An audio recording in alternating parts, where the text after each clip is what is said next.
Hey, look, it's the Kaiju Collector. Yay! Hey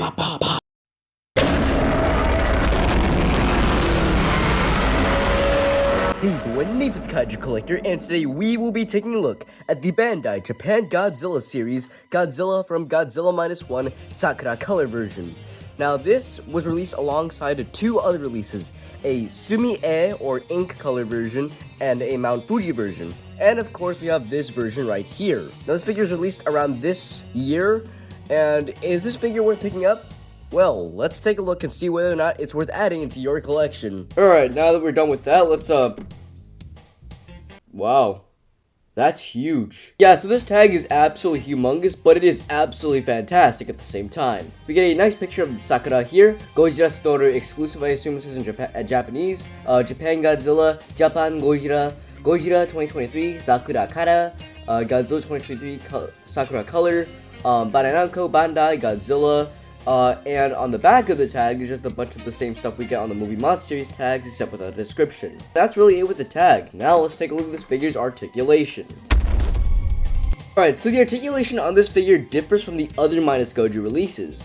In this case, it's no articulation in the head, just as usual, but he has a rotation all the way around at his arms here. Both arms can rotate. There is a seam at the waist here, but you cannot rotate it at all. Nothing at the legs, but there will be a rotation all the way around at the tail. Nice. So in terms of articulation, he's getting a solid 10 out of 10 in terms of articulation because, well, it's kind of small and I'm not expecting these figures to have leg articulation at all. So yeah, 10 out of 10. Now, let's move on to this figure's painting and sculpting. Okay, so in terms of colors, Godzilla really has three colors. A white here for the thighs and the side of the body here, a pink for the dorsal fins, and the base color, which is a pure pink translucent color.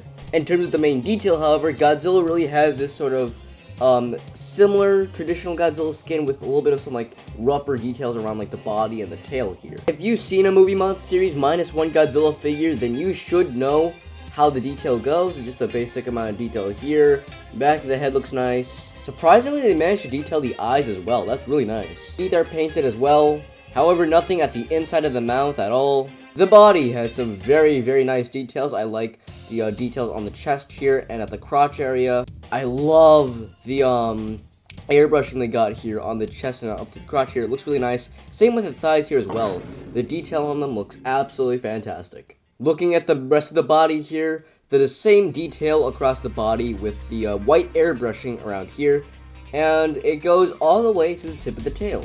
Nice. Speaking of the tail, it is really, really nicely detailed with the traditional looking Godzilla scales all throughout. Those arms might be a bit of a downgrade from the original, which is understandable, and still has some absolutely fantastic details, like the little like spikes here, the elbow spikes here, and the thumb, which is over there by the way. Even then, they're still able to add details on it.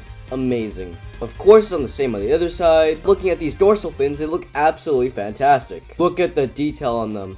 It still looks amazing, even if it is a lot smaller than a standard 6-inch Bandai Movie Monster Series figure. And even so, they still managed to paint this pink all the way to the tip of the tail. That's still better than most of the Movie Monster Series figures around today. I will say I do have one major complaint with it, and that is the dorsal fin sculpt. It's this weird sort of detail around here. Because, I understand most Godzilla figures have this, like such a Space Godzilla where they have to like, warp them down to here, but in this case there's no waist articulation at all. So I don't understand as to why they decided to do this. It's like really weird. So yeah, overall, I'm gonna give Godzilla's painting and sculpting a standard 9 out of 10. And now, onto size and size comparisons.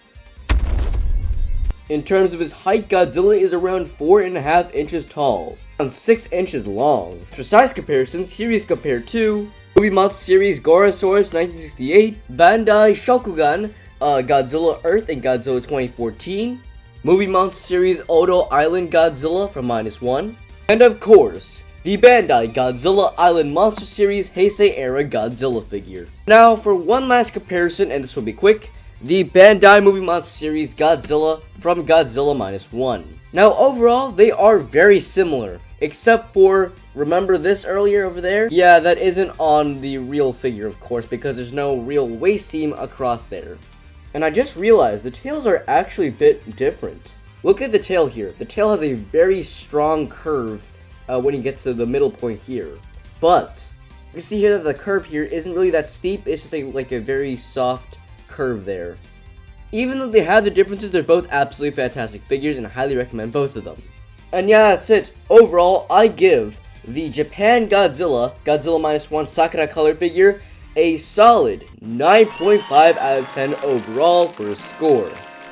It's a very, very nice figure, and it stands out in your collection because if you don't own any like monsters that are like multicolored, then this will stand out because you're not gonna see pink anywhere else. So yeah, 9.5 out of 10. Very nice. And that's really it for this video.